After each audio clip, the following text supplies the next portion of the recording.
Before all the golden transformations, Sonic was just himself, fast, determined, and way cooler than a certain plumber. In his classic base form, Sonic is already an absolute powerhouse. His spin dash allowed him to launch at supersonic speeds, and his ability to curl into a deadly spinning ball turns his very movement into a weapon. But of course, Sonic still could go even further beyond his already incredible speed. This is the legendary transformation that started it all. Super Sonic made his debut in Sonic 2, rewarding players for collecting all the Chaos Emeralds. In this form, Sonic is completely invincible. He moves at lightning fast speeds, his jumps are higher, and he can tear through enemies and obstacles like they're nothing. You can now just blitz through levels at light speed, feeling unstoppable. Inspired by Dragon Ball Z's Super Saiyan, Super Sonic became a staple of the series, appearing in almost every major game.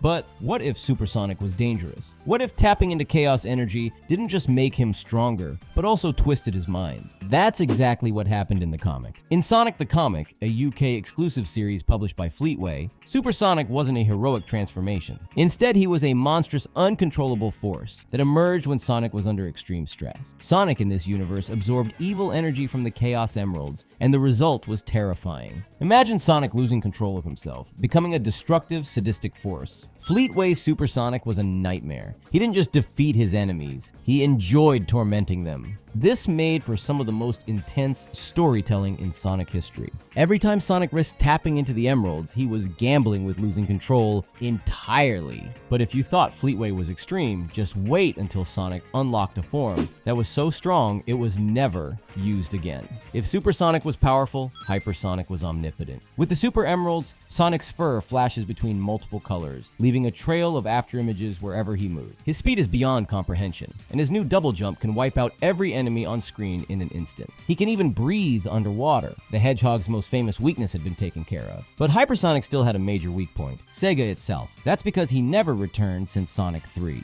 The reason is, Sega didn't want power levels to spiral out of control, a problem Dragon Ball has certainly struggled with. Ian Flynn, one of Sonic's current writers, even tried to bring Hypersonic back in Frontiers, but Sega rejected the idea. Even so, although Sega didn't want Sonic to be overpowered, they weren't at all scared of changing him. By the time Sonic Adventure launched, Sonic had evolved. Modern Sonic is faster, stronger, and more expressive than ever before. His abilities include the homing attack, allowing him to chain together aerial attack. And in future games, he's capable of boosting through entire levels at lightning speeds. With this shift, Super Sonic was no longer just an endgame reward. It was now a core part of the story, used in grand climactic battles against towering beasts and unstoppable threats. This new era of Sonic wasn't just about speed. It was about powerful storytelling and emotional stakes. And that's exactly what led to one of the darkest moments in Sonic history. What happens when Sonic is consumed by evil? In Sonic X, we got the answer. During one of the anime's most intense moments, when Sonic's friends are in danger, the energy of fake Chaos Emeralds engulfs him in darkness. As he fully transforms, his quills stand completely upright, his fur turns black, and his eyes turn blank. This is Dark Sonic, and he would make even Fleetway Super Sonic scared. He's an entirely different type of horror, a being of pure, controlled, silent hate, an entity emanating a deep cosmic terror.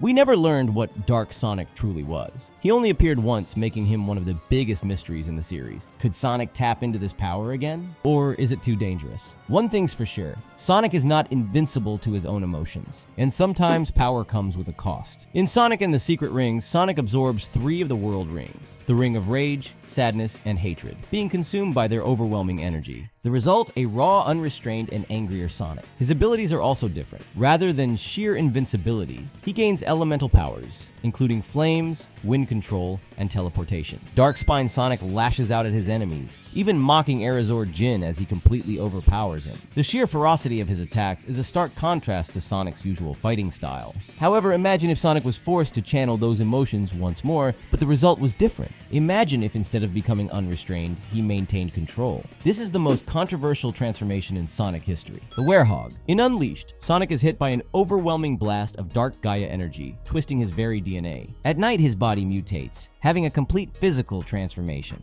Sonic's signature speed was gone, replaced with brutal, heavy combat. Instead of dashing through levels, players now had to fight through hordes of enemies using a mix of punches, grapples, and aerial combos. The thing is, Dark Gaia didn't change who Sonic was. The Werehog still cracked jokes, cared about his friends, and acted like Sonic, just in a larger, more intimidating package. Whether you love or hate it, you can't deny the Werehog was a major part of Sonic Unleashed being one of the best Sonic stories. And 1 year later, the actual greatest Sonic story ever told would also come with a new transformation. In Sonic and the Black Knight, Sonic is granted the power of the Knights of the Round Table, transforming into the legendary Knight Excalibur Sonic. Unlike his other transformations, this one doesn't alter his body. Instead, Sonic is encased in golden armor, wielding the legendary sword Excalibur, a fusion of all the sacred blades. This isn't just a transformation, it's a state of complete mastery of Sonic's new swordplay skills. His battle against the Dark Queen is a clash of ideals. She wants to freeze the world in time, making it eternal and unchanging. Sonic, as always, fights for freedom, defending that life is about moving forward, even if this means it has to end someday. With one final strike, he shatters her illusions, proving that even in a world of knights and legends, Sonic's convictions are unchanging. And it's crazy that we now have to go from one of the most beautiful Sonic forms to the ugliest abomination ever known to mankind. When the first trailer for the Sonic movie dropped in 2019, fans were horrified. Instead of Sonic's iconic stylish visuals, we got this ugly Sonic. This thing looked less like Sonic and more like some kind of cursed atrocity. His powers include making kids vomit, ruining parties, and the most impressive of all, uniting the chaotic hive mind known as the internet. Yes, Paramount listened to fans' complaints, and the studio hired artist Tyson Hesse to redesign Sonic. The result? A perfect design. Movie Sonic is different from traditional Sonic, in the sense that his energy can be extracted from his quills, and he can use rings to teleport anywhere he wants. His super form also has quite a bit of fascinating differences. Seemingly possessing the power to turn thoughts into reality, Movie Super Sonic has the ability to manifest objects at his will. He can summon a storm cloud and the object is created from a lightning bolt, or he can simply create objects out of thin air. For example, he was able to conjure 2 chili dogs for himself and Knuckles. What else could Paramount's version of Super Sonic create? Imagine the possibilities. But Sonic says he wasn't mature enough to maintain the form, implying he wouldn't be able to control it without turning insane,